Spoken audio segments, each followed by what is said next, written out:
ঝিনাইদহ ৪ আসনের সংসদ সদস্য আনোয়ারুল আজিম আনার হত্যাকাণ্ডের কুলকিনারা খুঁজে পাওয়া যাচ্ছে না। এক এক সময় এক এক রকম তথ্য সামনে আনা হচ্ছে। এবার জানা গেল আনারকে হত্যার যাবতীয় প্রমাণ গায়েব করতে পরিকল্পনা করা হয় কলকাতার একটি অভিজাত হোটেলে। তারই অংশ হিসেবে এমপি আনারকে হত্যার পর শরীরের মাংস ব্লেন্ডার করা হয়েছিল। তার জন্য ব্যবহার করা হয় বিশেষ এক যন্ত্র। বাকিটা জানাচ্ছেন সহকর্মী শাহাদাত রিফাত। দেখতে দেখতে প্রায় ১.৫ মাস পার হয়ে গেছে ঝিনাইদহ ৪ আসনের সংসদ সদস্য আনার হত্যাকাণ্ডের, কিন্তু এখনও এই হত্যার সঠিক কোনো তথ্য মেলেনি। তবে বন্ধ নেই নাটকীয়তা। একের পর এক নতুন তথ্য সামনে আসছে।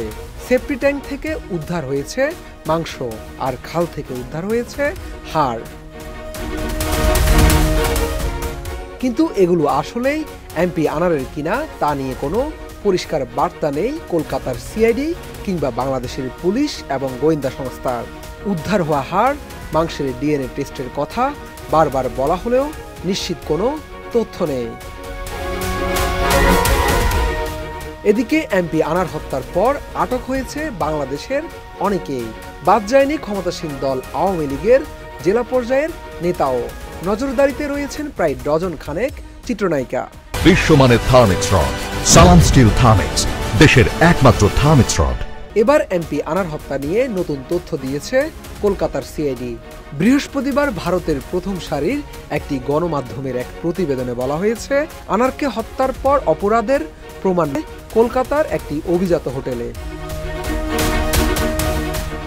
শুধু তাই নয়, পরিকল্পনার অংশ হিসেবে এমপি আনারকে হত্যার পর তার শরীরের মাংস ব্লেন্ডার করা হয়েছিল গ্রাইন্ডার যন্ত্র দিয়ে।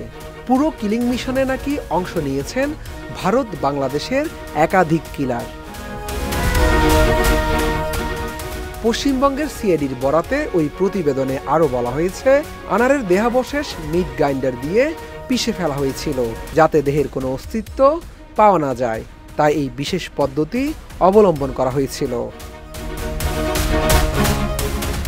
তদন্তকারী কর্মকর্তাদের বরাতে জানানো হয়, সিয়াম হোসেন নামে এক সন্দেহভাজন কলকাতার নিউ মার্কেট থেকে ওই গ্রাইন্ডার মেশিন কিনেছিল, যেটি কিনতে খরচ হয়েছে ২,২০০ টাকা। পরে নতুন গ্রাইন্ডার মেশিনটি দিয়েই আনারের দেহাবশেষ ব্লেন্ডার করা হয়েছিল।